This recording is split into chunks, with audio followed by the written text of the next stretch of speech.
yang mana yang bisa kita bawa masuk ke BCA, which is nanti ujungnya adalah dinikmati oleh customer juga. Jadi teknologi digital mana yang kita bisa adopsi untuk proses kita, ataupun produk kita, ataupun layanan. Nah, salah satu mungkin boleh dibilang pakem di kami pada waktu memilih teknologi digital itu teknologi yang mana yang banyak kriterianya ya, tapi salah satunya adalah teknologi mana yang bisa membuat kita better, faster, dan bukan yang terakhir, tapi ini salah satu yang penting juga adalah safer. Jadi dari segi security itu kita sangat concern. Jadi setiap teknologi apapun yang kita bawa pun itu kita ada mekanisme review ya, board review, architectural review board itu setiap teknologi kita lihat resikonya apa, di mana menutupnya, dan juga tentunya ada penetration testing yang kita lakukan. Nah dari situ baru setelah kita yakin bahwa teknologi ini bisa kita adopsi dengan aman, kita baru terapkan. Intinya itu.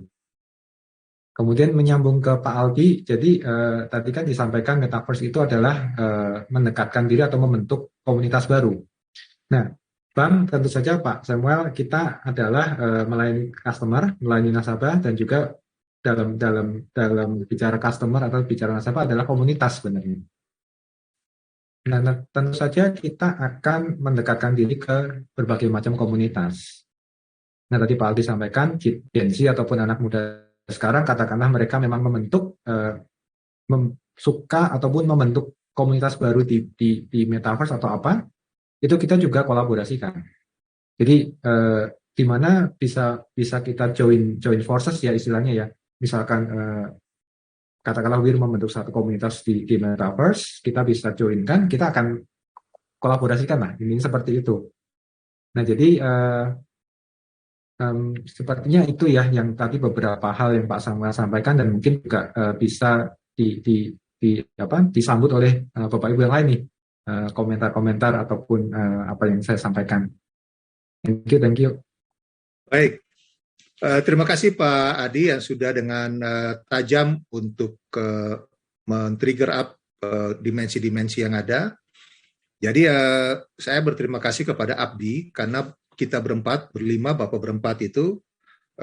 Jadi kalau kita lihat pengelompokan, Pak Erik dan Pak Ray bicara tentang produk, teknologi, yaitu AMD dan Dell yang sangat super canggih pada waktu sekarang, yang tentunya untuk melihat the future dari ekosistem itu sendiri, menjemput ke depan. Nanti kedua beliau bisa mengatakan apakah ini the latest one dan sejauh mana ini bisa membridging berbagai kebutuhan bisnis dan tata kelola bangsa kita, negara kita, pemerintahan kita, untuk berbagai fenomena metaverse dan augmented reality atau bahkan tata kelola pemerintahan dan services bangsa kita, termasuk dunia bisnis di BCA misalnya. Tapi kemudian yang kedua adalah produk. Produk itu diwakili oleh Pak Adi lewat sinergi sekolah dan kemudian akselerasinya, dan juga oleh Pak Aldi, jadi dua beliau dengan nama mirip ini, Adi dan Aldi ini, berbicara tentang produk yang luar biasa.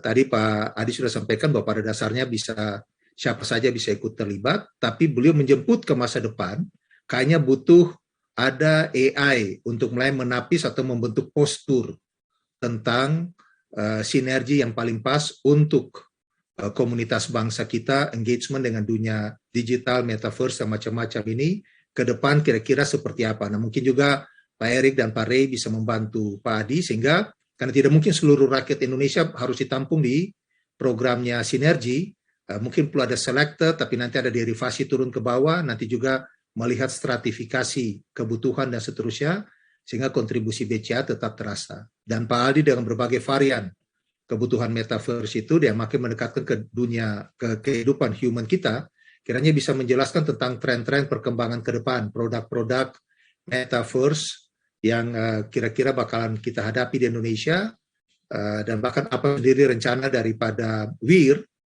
di Indonesia, kira-kira Pak Adi bisa sampaikan, dan nanti Bu Nunil memperkaya kita, atau tadi sudah sampaikan oleh Pak Adi bahwa kecepatan dan kompleksitas at the same time melahirkan resiko. Dan itu adalah berkaitan dengan security. Jadi technology itself at the same time, dia sudah punya masalah security inside. Jangan dulu belum diintervensi oleh manusia, tapi pada dirinya dia sudah punya satu segmen, yaitu unsecure. Nah ini kira-kira bagaimana BSSN bisa menangkap soal ini. Baik, saya persilakan dulu kepada, mungkin saya ke Pak Erik dulu lagi. Pak Erik dulu lagi, Pak Ray, baru nanti kemudian Pak Aldi membuatnya dalam customized produk-produk yang bisa kita lihat nanti, dan nanti Ibu Nunil kemudian menangkapnya lagi, dan mohon bisa tetap berbicara tentang aspek security. Pak Erik, silakan Pak Erik, go ahead Bapak. Ya, terima kasih Pak Smo. Ya, sebelumnya mungkin saya sedikit menyambungkan ya dengan Pak Adi. Ya, saya lihat ini program yang cukup menarik ya dengan program sinergi ya, khusus bagaimana kita bisa membangun sumber daya ya dari sisi resource yang ada di Indonesia, juga startup yang Indonesia. Ini program yang cukup menarik, dan di sini khususnya dari AMD juga pasti kita sebenarnya bisa berkolaborasi ya, di mana di AMD juga kita sangat concern gimana kita membangun ya dari sisi community ya yang lebih baik, khususnya di juga dengan startup yang ada di Indonesia.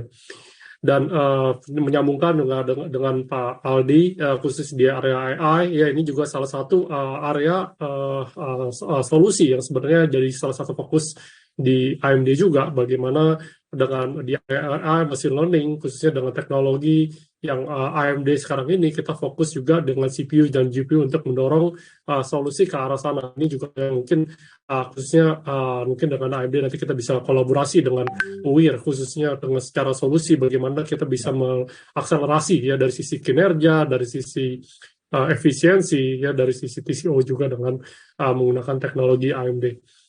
Dan pastinya kalau dengan Pak Renaldi ya dengan Dell ya, kita sudah AMD dengan Dell kita sudah berkolaborasi ya, pastinya secara teknologi.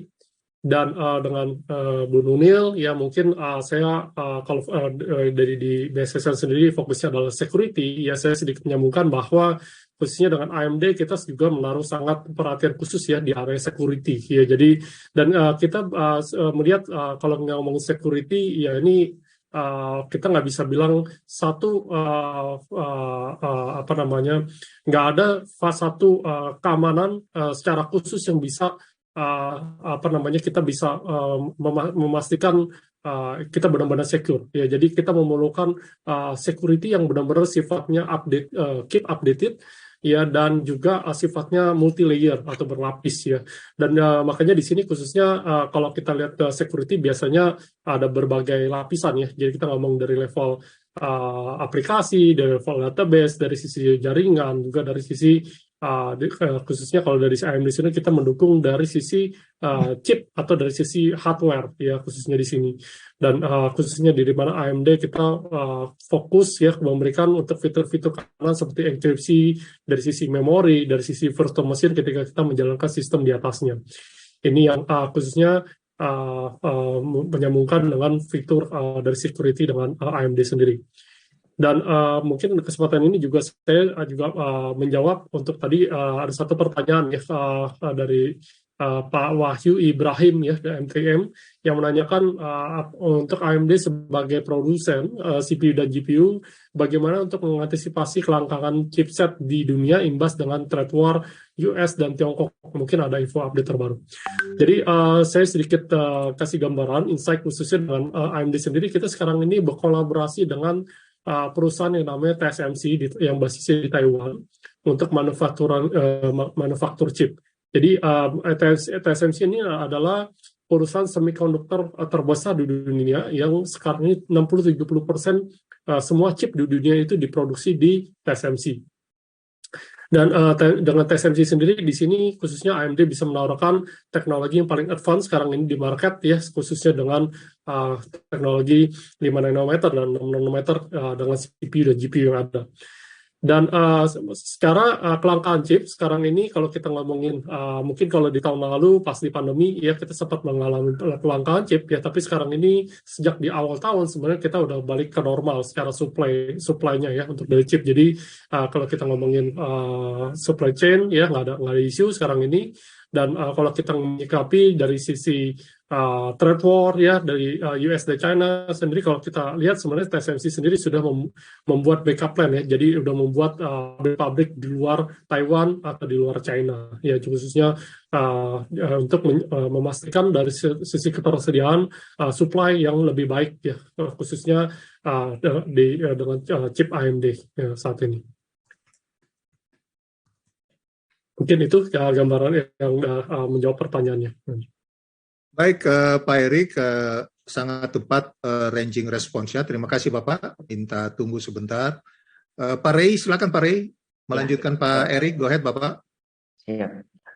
Melanjutkan dari Pak Erik ya, sebenarnya kita Dell dan AMD itu memang sudah berpartnership dari lama untuk dari segi chip prosesor. Jadi ini saya melanjutkan untuk dari penambahan Pak Adi dan Pak Aldi ya, yang dimana kalau Pak Adi sendiri terkait akademinya, yang dimana tadi ada pertanyaan gimana kalau misalkan di daerah-daerah lain apakah bisa dijangkau juga, dan bagaimana nanti juga kalau dari sisi Pak Aldi untuk penerapan metaverse sendiri di Indonesia itu seperti apa. Nah, kembali lagi kalau kita ngomong terkait yang namanya AI dan data science dalam penerapan aplikasi maupun metaverse, dalam sebuah aplikasi itu pasti ada namanya perangkat ataupun hardware yang menjalankannya.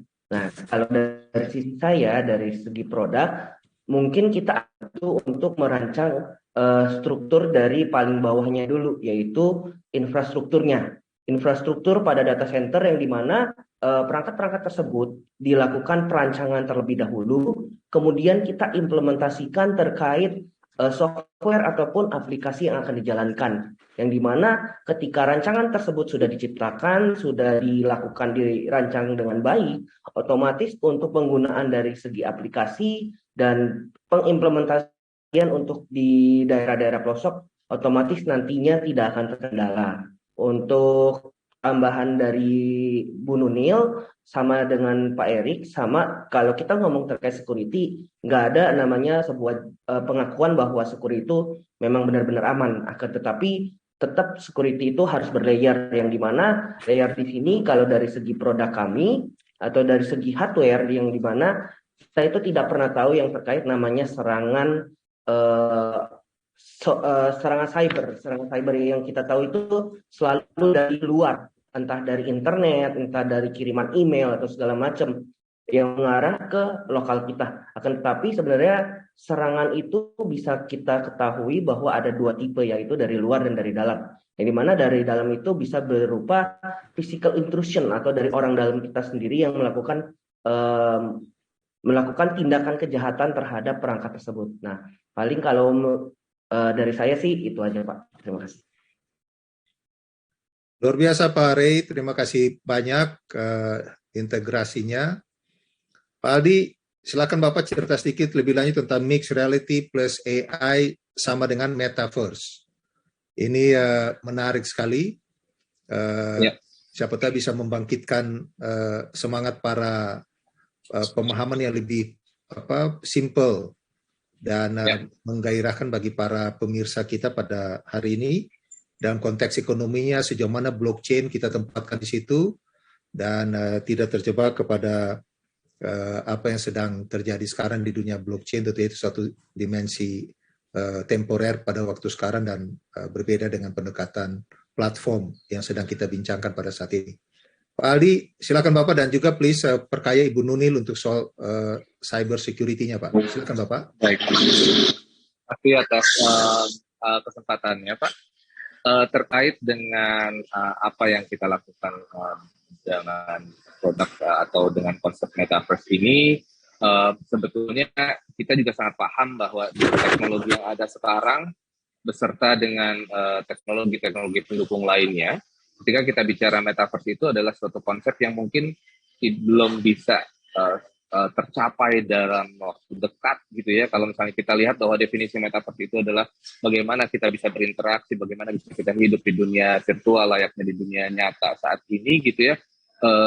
Banyak tantangan yang perlu kita solve sekarang, makanya kami dari WIR, perusahaan yang sudah ada dari 2009 yang memang dari awal sudah bergerak di augmented reality dan virtual reality, kami melihat bahwa metaverse secara fundamental menjadi suatu konsep di mana internet akan berevolusi menjadi seperti itu gitu ya. Kalau misalnya sekarang paling gampangnya kita analogikan seperti ini, kita mungkin sudah terbiasa ketika kita ditanya, kalau misalnya kita mau masuk ke dunia internet, apa yang kita lakukan? Kita buka laptop, kita buka handphone, kita klik browser gitu ya, kita ketik alamat website dan lain-lain. Nah, di masa depan kita proyeksikan bahwa generasi yang akan datang itu ketika akan mengakses internet, mereka akan literally sesimpel mungkin pakai kacamata ini dan masuklah ke dunia internet. Nah, itulah mungkin konsep dari iterasi selanjutnya dari internet ini gitu ya. Jadi secara fundamental, terlepas dari semua hype-nya, kita akan meletakkan dasar bahwa konsepnya metaverse yang akan kita buat adalah seperti itu, dengan pendekatan platform di mana semua bisa ikut masuk sebetulnya. Kita sangat menekankan sekali bahwa kita merupakan suatu platform yang inklusif. Semua use case yang ingin dibangun di atasnya kita sangat open sekali, bahkan kepada metaverse lain, atau kita seperti kita tahu gitu ya, banyak metaverse lain, pengembang metaverse lain yang ada di Indonesia maupun di luar. Kita sangat open untuk bisa berhubungan tanda kutip. Kalau misalnya kita lihat topik hari ini kan ada interoperability, itu berarti sangat besar kalau menurut kami di platform tersebut, di platform atau konsep metaverse ini. Kalau misalnya ternyata hanya ada di ekosistemnya tersendiri, akan menjadi silos gitu. Nah, ketika kita bicara interoperability, itu menjadi utilisasi yang sangat jelas dan sangat optimal gitu bagi para masyarakat dan juga penggunanya untuk memanfaatkannya sesuai dengan kepentingan. Nah, terkait dengan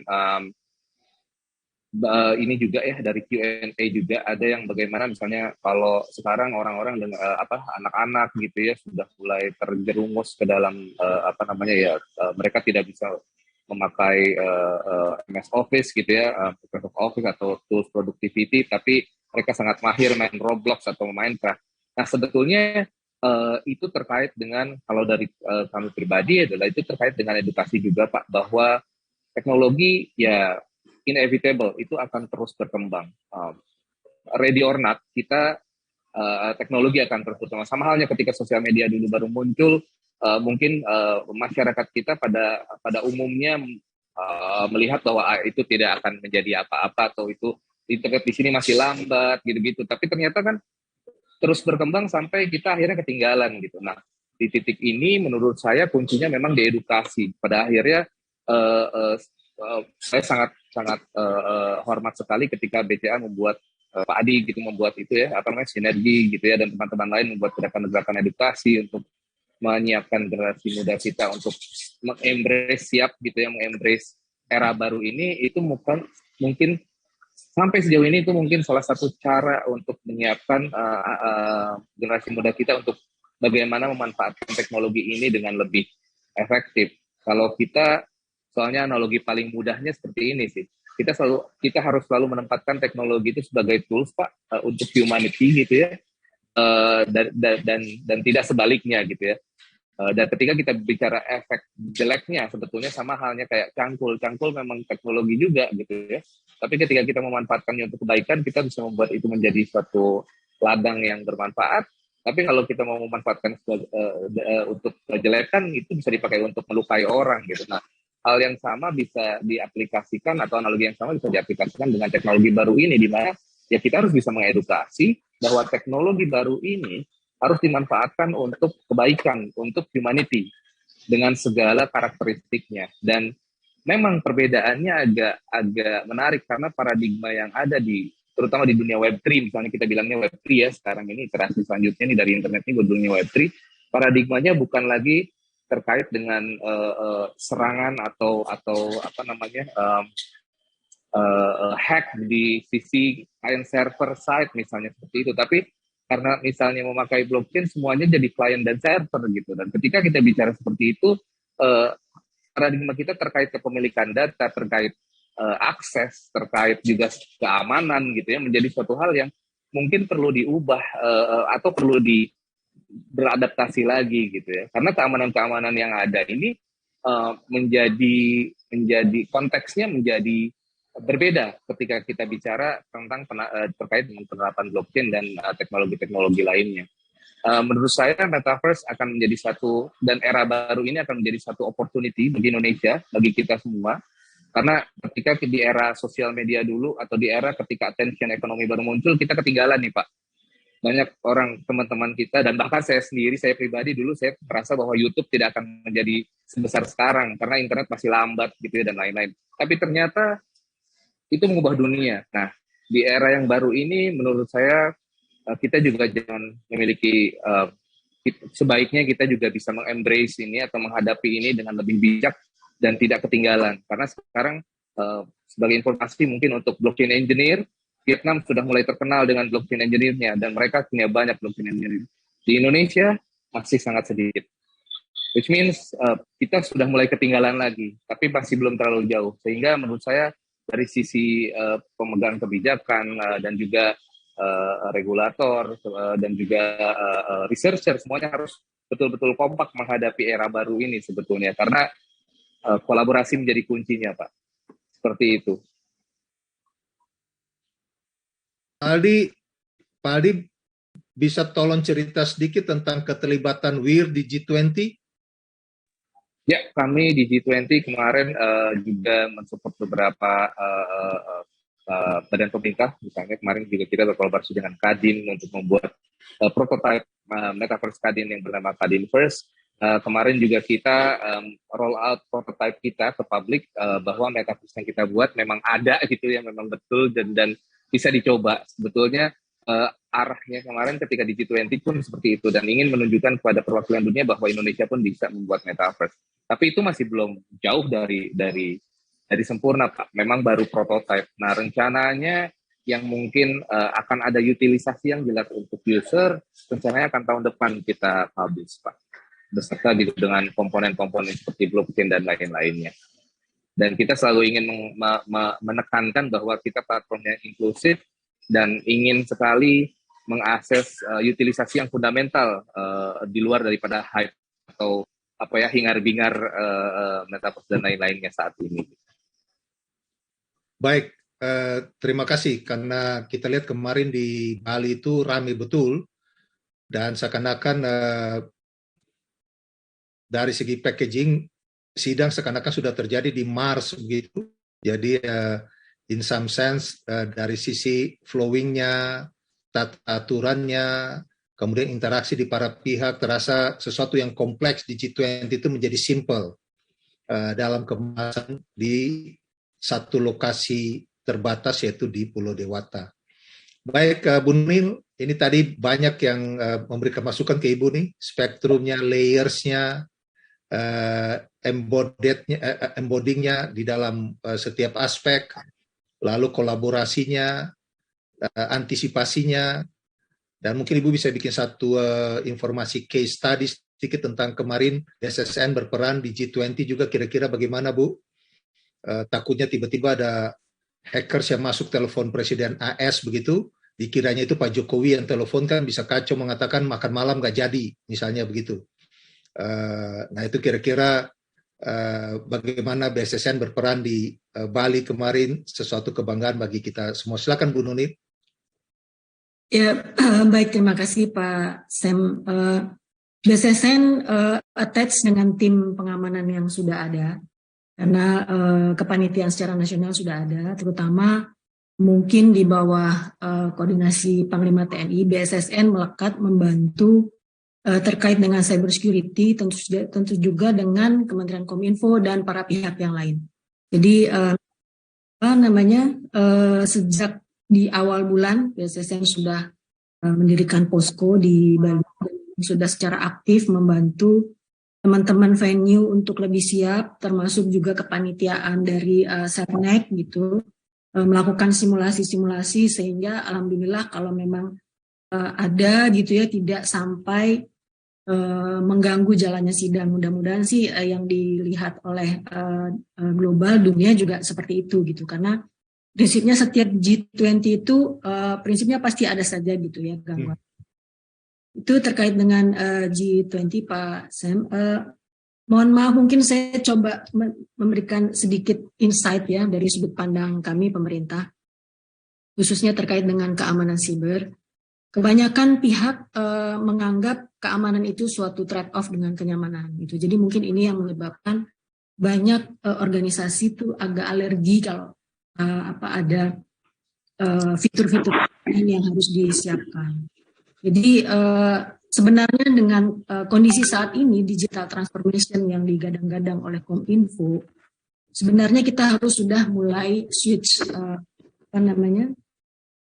filosofi terkait dengan keamanan, bahwa sebenarnya keamanan itu adalah enabler.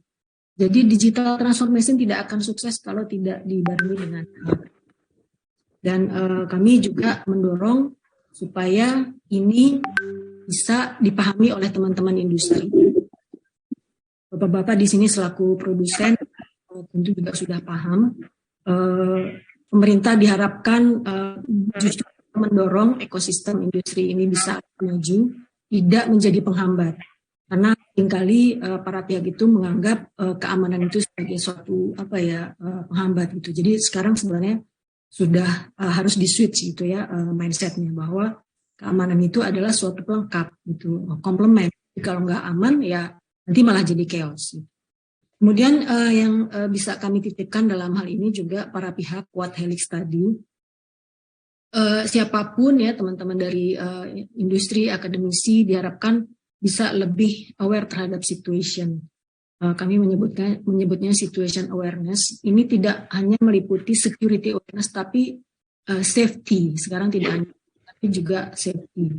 Dan kalau mungkin Bapak Ibu yang hadir di webinar sore ini pernah dengar istilah cyber hygiene. Jadi Bapak Ibu yang aktif di dunia internet mohon bisa menerapkan cyber hygiene seperti halnya kita menerapkan hygiene itu di dalam kehidupan sehari-hari. Dengan demikian akan menjadi budaya, otomatis akan menjadi kebutuhan, tidak hanya pada saat terjadi insiden misalnya, tapi itu menjadi kebutuhan sehari-hari yang memang menjadi habit.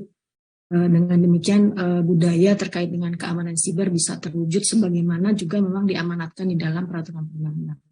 Mungkin itu dari saya Pak Sam, terima kasih.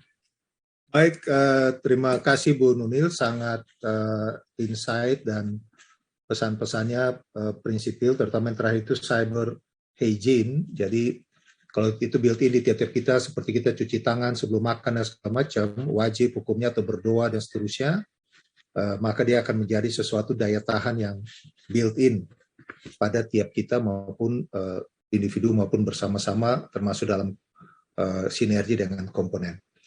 Baik, Ibu Bapak sekalian, akhirnya kita sampai di ujung acara kita. Kita sudah lewati 45 menit diskusi yang luar biasa, yang saya senang bahwa ada sinergi di antara Bapak Ibu berlima dan akan didengar oleh para audiens yang sudah memberikan respons yang sangat menarik. Stratifikasinya ada yang berbicara tentang IT, ada yang berbicara tentang produk, ada berbicara tentang literasi, ada berbicara tentang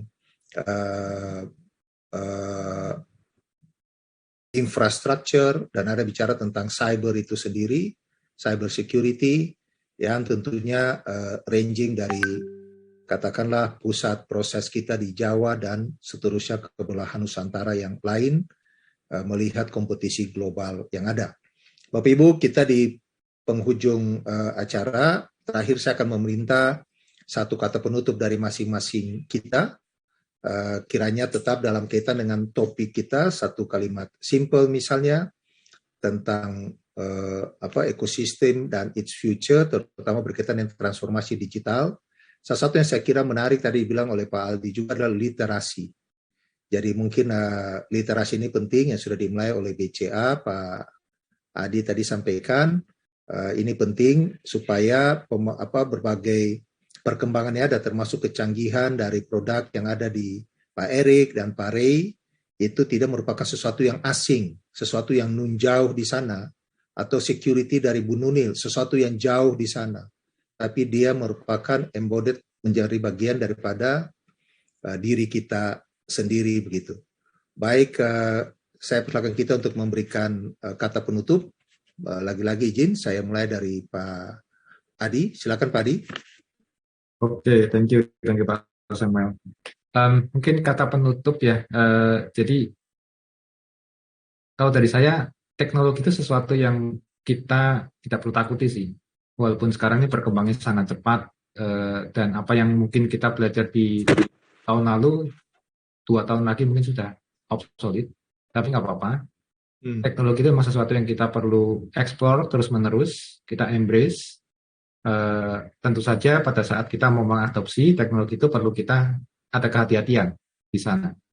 Mana yang bisa sustain, mana yang relevan dengan kita, dan tentunya bagaimana untuk menutup risiko-risiko yang mungkin timbul dari teknologi itu. Dan mungkin kedua adalah kolaborasi. Jadi kita saat ini sudah bukan saatnya kita menang sendiri, bukan saatnya kita menonjolkan diri sendiri, tapi ya kita kolaborasikan apa yang menjadi strength kita, apa yang menjadi strength teman-teman, katakanlah di sini dari tempat Pak Aldi, dari tempat Pak Erik, Pak Renaldo, dan juga Bu Nunil, itu kita open, kita kolaborasi aja. Mungkin itu sih ya dari saya, 2 hal. Thank you. Luar biasa. Terima kasih Pak Adi. Pak Erik, go ahead Pak Erik. Baik, Pak Sam. Mungkin kalau dari saya, kita melihat khususnya betul ya, kita lihat banyak khususnya dengan teknologi yang ada sekarang ya, kita bisa embrace ya, khususnya dengan kita ngomongin di hybrid cloud sekarang ini, dengan blockchain, dengan big data, dengan artificial intelligence, machine learning ya, dan metaverse juga ya, dan khususnya akan banyak teknologi-teknologi ke depannya ya, dan kita khususnya melihat ya, khususnya banyak tantangan ke depan, baik di institusi, baik di perusahaan, bisnis perusahaan, maupun juga baik dari sisi individu. Dan di sini khususnya yang kita dari AMD ya, kita melihat khususnya kita fokus di inovasi ya, khususnya bagaimana bisa menjawab tantangan-tantangan ke depannya ya, dengan inovasi dari sisi teknologi ya. Kita percaya bahwa khususnya dengan core teknologi, komputasi akan semakin meningkat ya, semakin bertambah ya kebutuhan komputasi, dan khususnya juga kebutuhan untuk akan perangkat yang lebih secure, lebih khususnya juga lebih fleksibel, lebih scalable ya. Jadi dan khususnya di sini AMD ya, kita berharap ya, dan kita percaya khususnya dengan teknologi AMD, kita khususnya bisa mendorong ya lebih akselerasi yang lebih baik ke depannya ya, baik buat perusahaan, individu maupun institusi yang ada pasti. Mungkin baik. Itu dari saya. Ya, inovasi kata kuncinya Pak Erik. Kita harus siap tetap bergerak dalam kemajuan bersama-sama di dalam negeri maupun di luar negeri. Pak Rey, silakan Pak Rey. Iya.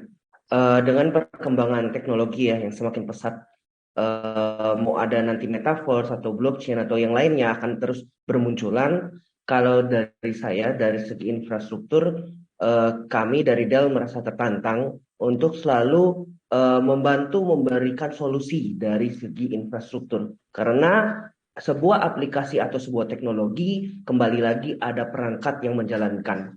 Maka dari itu, kita terus menciptakan solusi-solusi infrastruktur untuk memenuhi kebutuhan-kebutuhan teknologi yang berkembang. Dan dari sisi saya, keep moving forward dan never stop for learning. Thank you. Luar biasa. Makasih Pak Rey. Apapun tetap mesti tawarkan solusi. Ya. Tadi menarik dari Pak Erik itu, apapun tetap fungsi paling dasar itu udah pasti berhitung. Komputasi, dan makin kompleks, variannya makin banyak, volumenya makin banyak. Tiap hari pasti sebut 1, 2, 3. Sepanjang hidup kita nggak bisa lepas. Hal-hal sederhana itu membuat kita harusnya merasa IT atau digital teknologi itu bagian apart dari diri kita hari-hari, gitu, bukan sesuatu yang asing. Pak Aldi, silakan Bapak. Ya, kalau dari saya mungkin perubahan itu tidak dengan adanya sekarang banyak yang berubah gitu ya, perubahan itu tidak dapat dihindarkan Pak, tapi adaptasi menjadi sebuah pilihan sebenarnya, dan sebetulnya sesuai dengan semangat kita dan WIR gitu ya, dari WIR itu kepanjangannya We Indonesian Rock Pak, atau We Indonesian Roll. kepanjangannya itu adalah We Indonesian Rock atau We Indonesian Rule. Jadi itu semangat kita untuk membuat Indonesia berjaya. Nah, ini salah satu opportunity untuk bisa menjadikan Indonesia berjaya di era yang baru ini sebetulnya.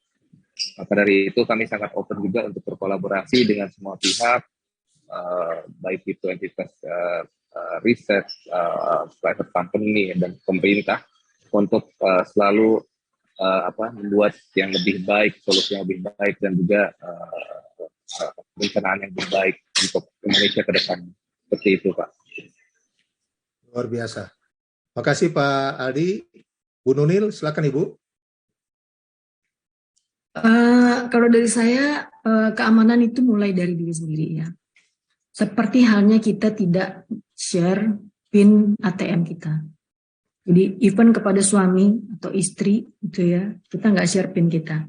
Karena di situ ibaratnya data-data kekayaan kita. Jadi mulai keamanan itu dari tidak bergantung kepada orang lain, apalagi BSSN. Seperti disampaikan teman-teman tadi, kita memang harus berkolaborasi. Demikian Pak, terima kasih. Baik, terima kasih Bu Nunil. Jadi dari kata penutup Bapak Ibu berlima, ada beberapa kata kuncinya berkaitan dengan digital ecosystem dan its future, yaitu perlu ada pemahaman bahwa teknologi itu adalah bagian dari diri kita sendiri, tak terpisahkan. Perlu ada kolaborasi di antara kita, saatnya untuk bergandengan tangan, sinergi. Pak Erik dan Pak Ray pada dasarnya bisa bersinergi, ranging kebutuhannya itu banyak sekali. Dan kemudian inovasi teknologi itu tak terhindarkan, akan terus bergerak. Kita diam, orang lain akan melakukannya, sehingga kita tetap harus bergerak. Dan pada akhirnya, apapun inovasi kita itu ukurannya adalah tawarkan solusi atau tidak, memberikan solusi atau tidak. Dan solusi itu harusnya adaptif, dia selalu berubah dari waktu dan tempat, sesuai dengan tantangan, never stop. Dan pada akhirnya semua itu kembali kepada diri kita sendiri masing-masing. Start from ourselves untuk membuat ini menjadi tidak asing dan kita enjoy dari waktu ke waktu, sehingga kemudian Indonesia yang complicated, yang majemuk tapi hebat ini pada dasarnya simple saja dalam pemahaman pendekatan digital, alat bantu, tapi tidak akan pernah membuat nilai-nilai humanitas kita, Indonesia Raya kita menjadi tergerus gara-gara intervensi IT secara salah kaprah atau dalam arti yang sempit. Kami kira itu kesimpulan yang bisa kami hasilkan pada diskusi 2 jam lebih yang sudah kita lewati ini. Luar biasa para panelis hebat, dan saya senang karena kita bisa kolaborasi di antara kita berlima, mewujudkan apa yang tadi Pak Adi harapkan, dan juga semua kita telah menggunakan floor dengan sangat baik, mengetengahkan diri kita masing-masing, tapi semua sadar bahwa kita berada di sini untuk berbakti bagi bangsa dan negara, bagi Indonesia Raya, bagi Merah Putih, dan sudah kita buktikan kemarin di G20 yang sangat luar biasa, dan saat ini Indonesia menjadi ketua ASEAN. Kita berharap sampai tahun depan kita sumbangsi lagi bagi 10 negara, bahkan mungkin bersama-sama dengan tim-tim yang akan masuk East Timor, yang akan masuk menjadi anggota ASEAN, sehingga Indonesia terbukti besar bukan cuma karena fisiknya besar, tapi hatinya besar, lapang hatinya, lapang ibadahnya, lapang progresifnya, lapang kebersamaannya di antara anak-anak bangsa kita, siapapun mereka dalam berbagai pendekatan helix yang tadi Ibu Nunil sampaikan. Sukses bagi kita semua, sukses Pak Erik, go ahead, sukses Pak Ray, sukses Pak Adi, sukses Bu Nunil, dan sukses Pak Aldi, juga bagi Abdi, Pak Dr. Rudi dan teman-teman semua, Pak Andre dan teman-teman. Terima kasih banyak sudah berikan kesempatan kepada kami berenam di sesi terakhir, sebuah kehormatan menjelang akhir tahun di forum terakhir di tahun ini bagi Abdi. Sampai ketemu tahun depan atas nama kita semua dan saya pribadi sebagai moderator. Mohon maaf jika ada hal-hal yang kurang berkenan yang terjadi dalam sesi ini, terutama yang keluar dari ucapan dan tindakan saya sebagai moderator. Terima kasih. Wassalamualaikum warahmatullahi wabarakatuh. Salam sejahtera bagi kita sekalian, jaga sehat, semangat, dan bahagia. Keep smiling. Om Santi Santi Om. Saya kembalikan kepada Ibu MC kita, Ibu Dora Angela, untuk memimpin acara selanjutnya, termasuk untuk memberikan servis selanjutnya kepada para peserta, baik dalam bentuk sertifikat maupun door prize yang ingin diberikan kepada para peserta webinar pada siang sampai dengan sore hari ini. Sekali lagi terima kasih, majulah Indonesia Raya kita. Selamat sore Bapak Ibu sekalian, sampai jumpa di forum Abdi selanjutnya. Terima kasih, wassalamualaikum warahmatullahi wabarakatuh.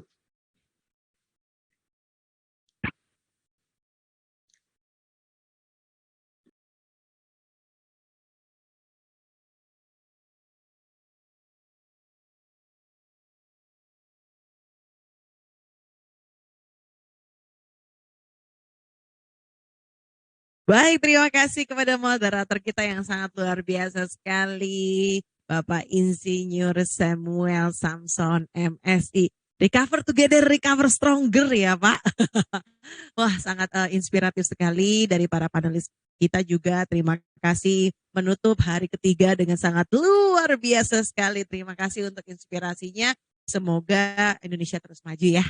Bapak Ibu sekalian, demikian akhir dari Web Summit di hari yang ketiga ini. Tentunya jangan kemana-mana dulu. Kenapa? Karena sesaat lagi ada pengundian Grand Prize Dell Backpack, kemudian ada door prize buku-buku seperti Data Science to AI, Cyber Security, dan juga buku AI spesial dari Abdi dan PT Mekronics Internusa. Untuk mengapresiasi Bapak Ibu yang masih berada di sini sampai dengan akhir acara ini. Dan juga ada lucky draw spesial berupa Bluetooth earbuds persembahan dari AMD Indonesia. Semoga keberuntungan menjadi milik Anda. Dan Bapak Ibu jangan lupa untuk boleh mengisi feedback form. Linknya sudah ada di kolom chat atau mungkin sudah dikirim oleh admin kami ya. Untuk mendapatkan e-certificate. Jadi jangan sampai ketinggalan. Baik Bapak Ibu hadirin sekalian, kita sampai di penghujung acara Web Summit Data Gov AI 2022 hari yang ketiga, hari terakhir di BCAHI Hall yang sangat padat, sangat inspiratif dan juga pembicara yang relevan dan tentunya bermanfaat. Semoga sungguh boleh mendapatkan manfaat solusi dari acara-acara Abdi. Marilah kita dengarkan closing remarks dan farewell dari Web Summit Abdi untuk tahun 2022 oleh host kita, Chairman Abdi. Kita undang langsung yang terhormat Dr. Rudy Rusdia.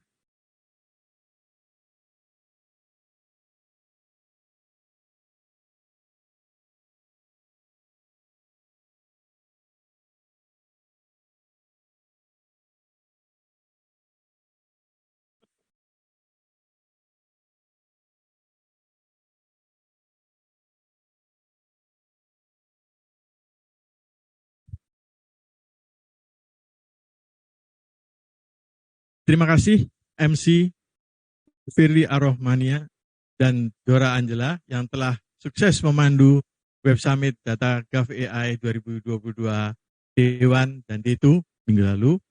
Dan hari ini Desri hingga tiba di penghujung acara.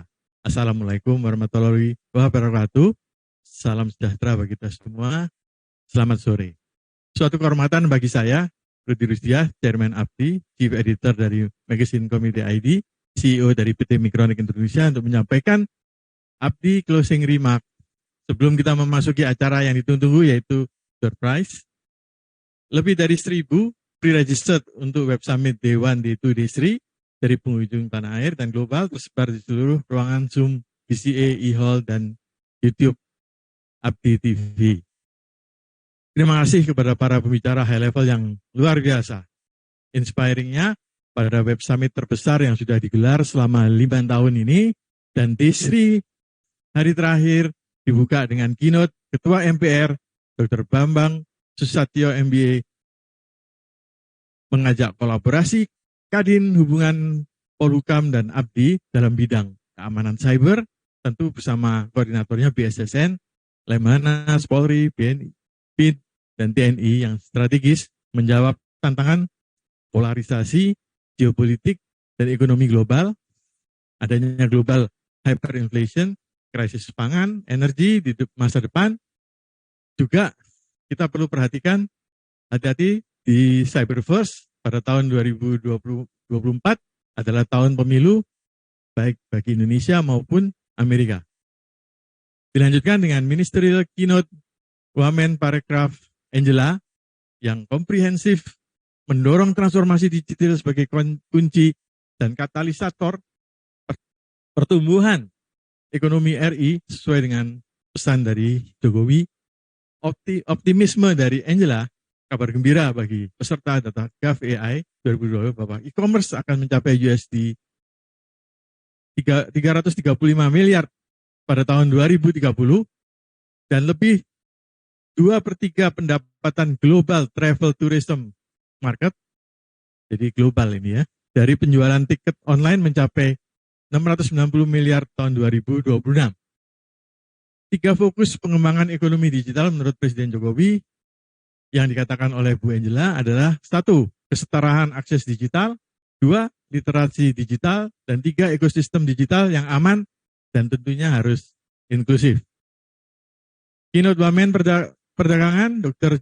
Jerry Sambuaga membahas surplus. Kita selalu mengalami surplus akhir-akhir ini dan pemulihan perdagangan internasional pasca G20 dan APEC Summit Bangkok bersama juga ikut memberikan keynote chair dari Kosgoro 1957 yang juga Komisi 1 DPR, Bapak Dev Laksono, kemudian keynote EVP BCA, Bapak David Formula, dengan panelis SVP BCA, Bapak Adi Prasetyo, membahas future ecosystem tadi, Synergy Journey.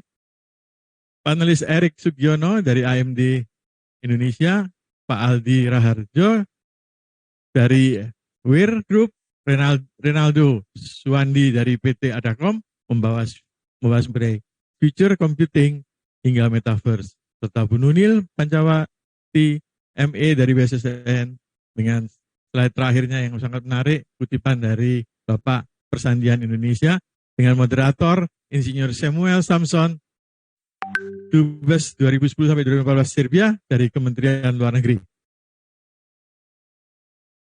Slide berikutnya.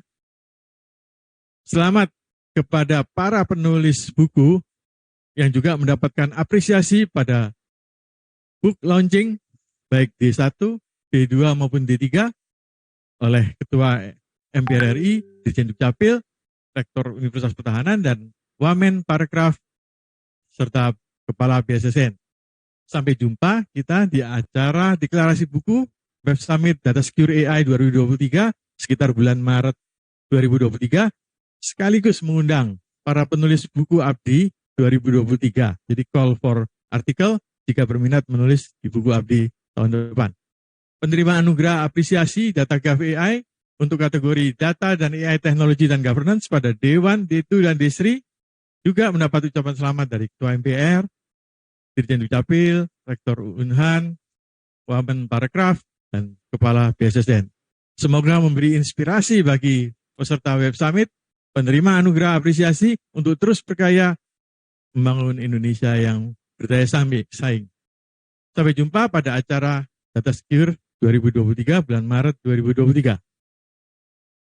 Bagi para fan yang ingin join, ada 3 event Abdi 2023 yaitu Data Secure AI 2023, di mana kita mendeklarasi buku Abdi Maret tahun 2023, serta call artikel bagi yang berminat menulis pada Data Indonesia pada bulan Juli, Data GovAI. Yang ke-6, Web Summit, E-Award, dan book launching di November 2023. Dapat meregister di portal Abdi di www.abdi.id. Jika ada salah ucap dan hal yang kurang berkenan atas nama Panitia Abdi, para sponsor, pendukung, AMD, Blibli, dan BCA e-Hall, mohon dibukakan pintu maaf sebesar-besarnya. Demikian Abdi closing remark D3 BCA e-Hall dan sekaligus akhir dari perjumpaan kita di tahun 2022 ini. Semoga Web Summit 2023 D1, D2, D3 membawa banyak insight dan manfaat bagi kita semua. Sampai jumpa di Web Summit Data Secure AI 2023 bulan Maret 2023. sekaligus kita deklarasi mengundang para penulis buku baru Abdi tahun 2023. Stay safe, stay healthy, and be a champion in this digital transformation journey. God bless you all. Wassalamualaikum warahmatullahi wabarakatuh. Om Santi, Santi, Santi Om.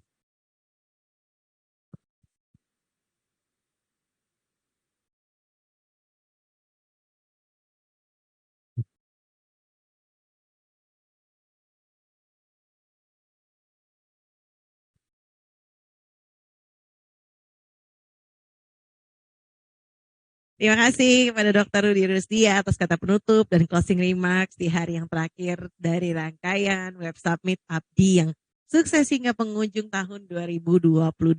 Mendampingi G20 Bali Leader Summit, dan kita jumpa lagi ya Bapak Ibu di tahun 2023 di bulan Maret. Langsung jangan ketinggalan ya.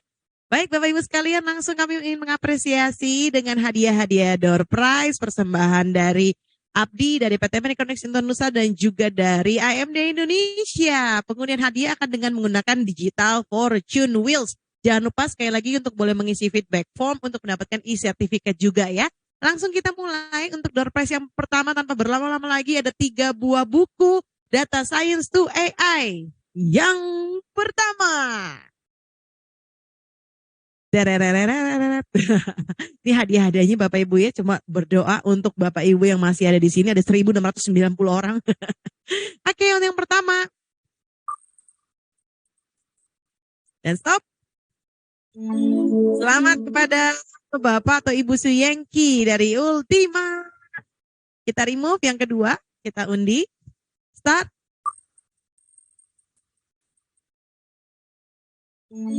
Selamat kepada Bapak Tonda Priyanto. Tonda apa Tonda itu ya? Tonda Priyanto. Hadir Pak? Boleh komen ya di kolom chat. Masih hadir. Waduh, kami mengapresiasi sekali. Baik, kita remove yang ketiga. Masih Data Science to AI. Start.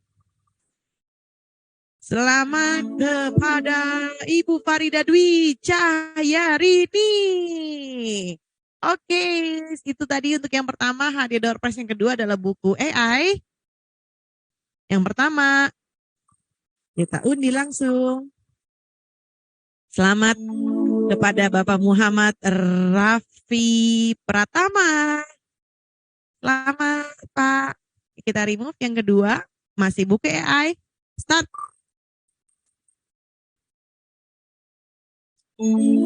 Selamat kepada Bapak Indra Hidayatullah. Oke. Peruntungan menjadi milik Anda. Kita remove, di draw lagi.